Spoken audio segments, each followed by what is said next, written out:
ये जफर शुरुआत आपसे करती हूँ। क्या इस देश का बजट पहली बार वो कॉमन मैन को सपोर्ट करता दिखेगा जिसके लिए चुनौतियों का अंबार है और कमर दोहरी हो गई है, सारी चुनौतियों को पाटते पाटते कहीं रिलीफ नहीं?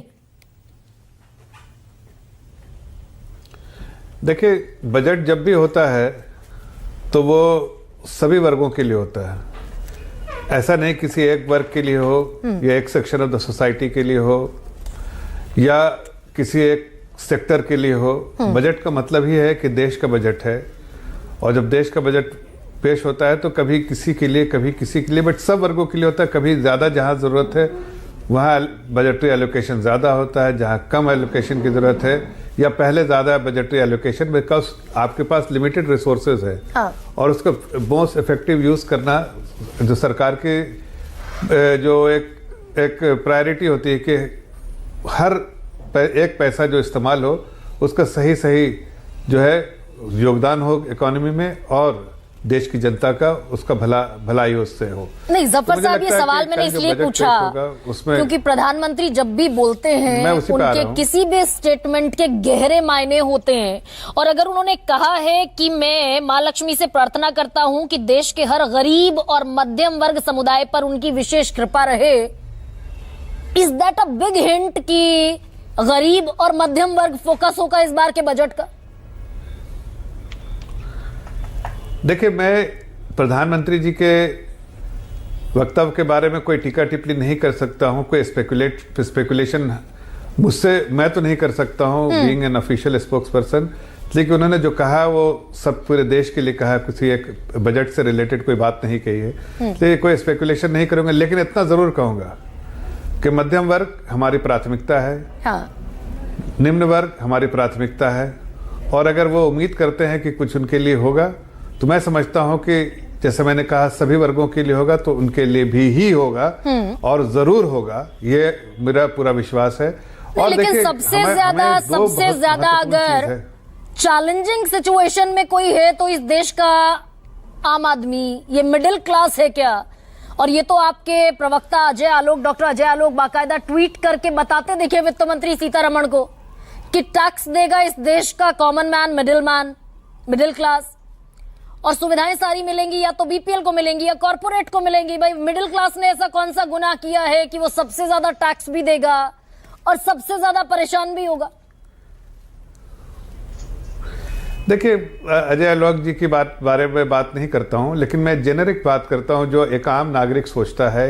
देश की जनता, युवा पीढ़ी, देश के बुजुर्ग, सभी लोग जो समझते हैं इस चीज को, सभी लोग समझते हैं। वो सारे लोगों की उम्मीदें ऐसी होती है कि बहुत बैलेंस बजट होना चाहिए।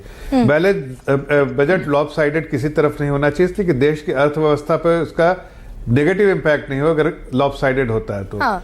इसलिए मुझे लगता है कि सभी वर्गों के लिए, अगर खासकर मैं 2-3 बातें कहना चाहता हूँ गरिमा जी, कि देखिए ग्रोथ पे फोकस होगा, ऐसा मेरा अनुमान है कि ग्रोथ पे फोकस होगा। ग्रोथ के लिए चाहे कैपिटल एक्सपेंडिचर और उसको बढ़ाया जाए या कुछ और ऐसे इनोवेटिव ऐसे स्कीम लेके सरकार ऐसी पॉलिसी मेजर्स लेके आए जिससे मोमेंटम जो है इकोनॉमिक में एक्टिविटीज ज्यादा हो, मोमेंटम ज्यादा हो, और खास के इंफ्रास्ट्रक्चर डेवलपमेंट में ज्यादा हो, इसलिए कि उसका मल्टीप्लायर इफेक्ट जो है जीडीपी में 3 से 5 तक हो जाता है। बैकवर्ड इंटीग्रेशन, फॉरवर्ड इंटीग्रेशन अगर ले तो उसका अच्छा इम्पैक्ट, पॉजिटिव इम्पैक्ट होता है, मल्टीप्लायर इफेक्ट होता है। तो मुझे लगता है चूंकि growth is a priority for the government, और दूसरा मिडिल क्लास और lower middle class, marginalised section of the society, ये सारी चीजें जो है वो होंगी। और दूसरी एक बहुत अहम बात आपसे कहना चाहता हूं कि देखिए, जब से हमारी सरकार आई है, जो नीचे के तबके के 60 करोड़ लोग जिनके बारे में आप बात करते थे, वो बिल्कुल कंट्रीब्यूट नहीं कर पाते थे और आम रोज के परेशानियों में इतने मुब्तला होते थे कि वो सोच नहीं सकते थे। अब चूंकि उनको घर भी मिल रहा है, छत मिल रही है, इलेक्ट्रिसिटी कनेक्शन मिल रहा है, उनको पानी का कनेक्शन मिल रहा है, उनको अनाज मिल रहा है, उनको टॉयलेट मिल रहा है, उनकी जिंदगी में एक बदलाव आया है। जफर साहब, मैं तो हालांकि अभी मिडिल क्लास पर आपसे सवाल ये पूछने वाली थी। मैं एक छोटी सी बात कर रहा हूं, ये सारी चीजें एक प्रोजेक्शन, जफर साहब ये बड़ी साफ और बड़ी चमकती हुई तस्वीर दिखाने की कोशिश है क्या? वो अदम गोंडवी साहब का एक शेर भी है कि तुम्हारी फाइलों में गांव का मौसम गुलाबी है मगर ये आंकड़े झूठे हैं, ये दावा किताबी है। और मैं इससे थोड़ा सा मुख्तलिफ अगर आपको बताऊं, आप ये जो दावा है भाई गरीबों के लिए बहुत कुछ किया गया, इस देश की जो 50% आबादी है, सबसे गरीब आबादी, सबसे निचले तबके की आबादी, उसका संपत्ति में हिस्सा है सिर्फ 4.1%, और जो 1% इस देश का अमीर है उसका संपत्ति में हिस्सा है 53%, 53%। अब मैं उसी पे आ रहा हूं। हाँ, मैं उसी पे आ रहा हूं कि ये हिस्टोरिकल फेलियर है किसी भी सरकारों का। अब हमारी सरकार 2014, इसीलिए मैं आपको 2-3 बातें मैंने कहा ना कहूंगा। जब देश की जनता देखी कि आजादी के बाद का पीरियड और आजादी से पहले का पीरियड, उसके बाद देखिए कि 2014 से पीरियड, पहले का पीरियड, 2014 के बाद का पीरियड, ये बहुत अहम है। ये लैंडमार्क है कि 2014 के बाद हमारी सोच बदली है, सरकारी सोच बदली है कि हम गरीब तबका को उसको स्ट्रेंथन करेंगे, उनके दामन को थामेंगे, उनके हाथ को थामेंगे और एम्पावर करेंगे। इसीलिए हमने पहला प्रेजेंटेशन 2014 का अगर देखिए फाइनेंस मिनिस्टर का, तो उसमें लिखा था कि our focus is to empower common man on the street. ये पहला सेंटेंस था इस देश की सरकार 2014 से जो है। लेकिन 2017 में आप जीएसटी ले आए, लेकिन जफर साहब 2017 में आप जीएसटी ले आए और उस जीएसटी का सबसे बड़ा बोझ गरीब पर है और मिडिल क्लास पर है। आज 11 लाख करोड़ का अनुमान पेश किया ना वित्त मंत्री ने, उस 11 लाख करोड़ का 64% इस देश का गरीब दे रहा है और 33% मिडिल क्लास दे रहा है। अरे भाई, गरिमा जी तो एक और आंकड़े भी बता दीजिए। मल्होत्रा जी बैठे हैं, वो भी आपको इस चीज के बारे में टिक्का टिप्पणी करेंगे जरूर। कि आप टैक्स टू जो direct GDP, direct tax to GDP 6% है, इनडायरेक्ट टैक्स टू जीडीपी 5% है, विच इंडिकेट्स कि पहले जो स्टेट के जो टैक्सेस होते थे या एक्साइज ड्यूटीज होते थे वो ज्यादा होते थे, ज्यादा कॉम्प्लिकेटेड, ज्यादा इंपैक्ट होता था, इसीलिए वो ज्यादा होते थे। डायरेक्ट टैक्स से भी ज्यादा होते थे। जैसे जैसे घट रहा है, मतलब उसमें सिंप्लीफिकेशन से नहीं सर, मैं तो कुछ और सवाल पूछ रही हूँ जफर साहब। ये आंकड़े बताते हैं, आप बैज ऑफ ऑनर की तरह पहनते हैं कि हमने इतना जीएसटी कलेक्शन कर लिया, इतना पैसा आ गया सरकारी खजाने में, 11 लाख करोड़ का अनुमान दिया आज वित्त मंत्री निर्मला सीतारमण ने, और उस 11 लाख करोड़ का 64% हिस्सा इस देश का गरीब देगा, 33% हिस्सा इस देश का मिडिल क्लास देगा। के पास वापस भी जाएगा। मैंने आपसे कहा ना कि पहले बोझ ज्यादा था, अब आपको आंकड़े के तहत बताया कि 6% से भी ज्यादा था, डायरेक्ट टैक्स से ज्यादा इनडायरेक्ट टैक्स था। मतलब इनडायरेक्ट टैक्स टू जीडीपी जो कम हो रहा है 5% है, मतलब कि लोगों पर भार कम पड़ रहा है। ये जीएसटी के आने के बाद हुआ। गरिमा जी, ये आंकड़े बहुत इंपॉर्टेंट है। मैं इस पे चाहूंगा कि हमारे अर्थशास्त्री बैठे हैं, मल्होत्रा जी, उस पर भी थोड़ा रोशनी डालेंगे। वो ये हो सकता है कि आपको लग रहा है क्योंकि बहुत क्रिस्टलाइज वे में आपको 18%, 12%, लेकिन जो स्टेट टैक्सेस थे और जो complicated central taxes like excise duty है ना, वो के इम्पैक्ट जो है उससे ज्यादा होते थे। अब वो इम्पैक्ट कम और भी कम हो सकता है धीरे धीरे करके। मैं तो कहता हूँ नहीं, अगर सारे स्टेट्स जो कांग्रेस रूल्ड स्टेट और अपोजिशन रूल्ड स्टेट, एक सेकेंड, अगर कम हुआ होता तो पेट्रोल और डीजल पर आपकी सरकार ने 16 बार एक्साइज ड्यूटी बढ़ाई और सिर्फ 3 बार कम की। इंटरनेशनल मार्केट में क्रूड ऑयल के दाम भले ही कितने भी घटकर $44 पर बैरल रह गए, लेकिन पेट्रोल शतक ही जड़ता रहा। एक्साइज ड्यूटी बढ़ाते गए, रेवेन्यू आपका कलेक्ट होता गया, और ये सारा मिडिल क्लास इस्तेमाल करता है। पेट्रोल डीजल माल ढुलाई में इस्तेमाल होता है, दाम बढ़ते हैं, महंगाई बढ़ती है। नहीं, ऐसा है ना कि देखिए कुछ चीजें सरकार को चलाने के लिए और सरकार के कॉफर्स गरीब लोगों के लिए, हमारे marginalise section of the society के लिए बिल्कुल खुले हुए हैं। सरकार ने कभी नहीं कहा कि हम एक बार भी अगर राशन देते हैं या गैस स्टोव देते हैं या आपको आयुष्मान भारत स्कीम देते हैं तो उनकी सारी सुविधाओं को पूरा करना हमारा फर्ज है। इसलिए अगर कलेक्शन भी हो रहा है तो उन्हीं के पास उससे जा रहा है। लेकिन मैं जो आपसे कह रहा था नहीं कि सर, जो भार कम हुआ है, ये आपको लगता है कि 18%, 12%, 4%, 2%, लेकिन एक छोटी सी बात खत्म कर लो बात। कहिए सर। नहीं, ऐसा नहीं है। इम्पैक्ट देखिए, जो सबसे ज्यादा आपका अगर इन्फ्लेशन पे इम्पैक्ट किसका है सबसे ज्यादा?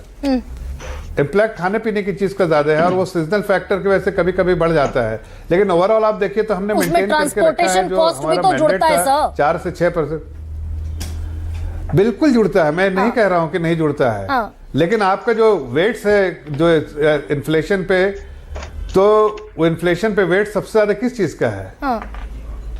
खाने की चीजों का है ना, और खाने की चीजें कई बार सीजनल इफेक्ट की वजह से बढ़ जाती हैं, घट जाती हैं, तो वो उसको अभी जो टमाटर 2 रुपए बिकता है, कभी 100 रुपए भी बिकता है, तो वो सीजनल इम्पैक्ट की वजह से होता है। लेकिन अभी इस बार देखिए जो ट्रेंड भी दिखा रहा है कि महंगाई कम हो रही है और आगे भी कम होने की संभावना है। प्लस हो सकता है कि मैं आपसे जो कह रहा था कि जितने भी ऑपोजिशन स्टेट्स हैं वो प्रपोजल लेकर आए। मैं आप मेरी बात काटिए मत, मैं आपसे आग्रह करूंगा सारे ऑपोजिशन के लीडर से कि अपनी अपनी सरकारों से कहें कि किसी चीज में आपको लगता है जीएसटी में ज्यादा है और रेट कम होना चाहिए, मैं वेलकम करता हूं उनका कि अगर आप लेकर आइए जीएसटी काउंसिल में, अपने फाइनेंस मिनिस्टर को कहिए कि ये जीएसटी काउंसिल में रेट कम करे। हम तो करना चाहते हैं लेकिन ये लोग करना नहीं चाहते। आया था अभी 18% का, अभी 18% का जो इंश्योरेंसेस पर, लाइफ इंश्योरेंसेस पर, हेल्थ इंश्योरेंसेस पर 18% की जीएसटी है। बाकायदा नितिन गडकरी ने वित्त मंत्री से बात की, बीजेपी के नेताओं ने बात की, जीएसटी काउंसिल में प्रस्ताव खारिज हो गया। लेकिन मैं जो सवाल आपसे पूछ रही हूं जफर इस्लाम, अगर ये अरबपतियों का खारिज क्यों हुआ ये भी तो जान लीजिए। नहीं, अच्छा कह दीजिए आप अपनी बात। खारिज इसलिए हुआ, नहीं खारिज इसलिए हुआ कि ऑपोजिशन लीडर्स बाहर में कुछ बोलते हैं, अंदर में कुछ और बोलते हैं, ये जानना जरूरी है गरिमा जी। वो नहीं चाहते उनका रेवेन्यू कम हो, स्टेट का रेवेन्यू। स्टेट फाइनेंस मिनिस्टर उसकी दोहरी चाल होती है, चीफ मिनिस्टर कुछ और बोलता है, फाइनेंस मिनिस्टर को स्टैंडिंग इंस्ट्रक्शन होता है कि भाई हमने इतने सारे झूठे वादे कर दिए हैं लेकिन पैसा कहाँ है, कम करोगे तो वादे भी पूरे नहीं कर पाएंगे, वैसे फिर जीएसटी काउंसिल भी फर्ज कीजिए निर्णय करेगी, फैसला करेगी, मेजोरिटी से करेगी, 20 राज्यों में सरकार आपकी। लेकिन जफर साहब, अरबपतियों का ये जो 10 लाख करोड़, 16 लाख करोड़, 17 लाख करोड़ का आंकड़ा है पिछले 10 साल में, ये अगर कानून बन जाए जो अरविंद केजरीवाल लामबंदी करते दिख रहे हैं कि अरबपतियों का कोई कर्जा माफ नहीं होगा, 10 लाख करोड़ 5 साल में बचेंगे, ये सारा जीएसटी माफ हो सकता है, इनकम टैक्स स्लैब आधा हो सकता है। नहीं गरिमा जी, आप इस बात को तो समझते कहां माफ कर रहे हैं। अगर राइट डाउन और राइट बैक, अगर राइट डाउन कर रहे हैं या राइट ऑफ कर रहे हैं, अगर राइट डाउन कर रहे हैं मतलब उसको राइट बैक भी तो कर सकते हैं। अगर आपके राइट डाउन करने के बाद उसमें डिपार्टमेंट के, बैंक के डिपार्टमेंट को ठीक है उसको प्रोविजनिंग कर दिया, लेकिन राइट डाउन किया, राइट ऑफ नहीं किया। राइट डाउन किया ताकि बाद में रिकवरी हो तो राइट बैक कर लेंगे बैलेंस शीट में। सर यहाँ पे आपको, लेकिन बैलेंस शीट को जनरली तो मैं कहती हूँ मुझे करेक्ट कर दीजिए, यहां पर मैं आपको करेक्ट करना चाहती हूं। सर राइट ऑफ हुआ है बाकायदा, और राइट ऑफ का मतलब non recoverable NPAs, non profitable assets. जब बैंकों को लगता है कि रिकवरी की गुंजाइश नहीं है तब राइट ऑफ किया गया 10 लाख करोड़ का। संसद में जानकारी आपने दी। बिजनेस में ऐसा है ना कि देखिए, नहीं मैं तो खुद ही कह रहा हूं कि कुछ चीजें ऐसी होती है कि जो आपके इंडस्ट्री किसी में फेलियर हो जाता है, अब उसका उस इंडस्ट्री खत्म ही हो गई, या सॉरी कंपनी खत्म हो गई उस इंडस्ट्री की, नहीं परफॉर्म कर पाई अपने बेस्ट इंटेंट की वजह से भी, तो कभी कभी बिजनेस फेलियर तो होता है ना, करना पड़ता है। तो प्रोफेसर संतोष मेहरोत्रा, और कोने में ये क्या सब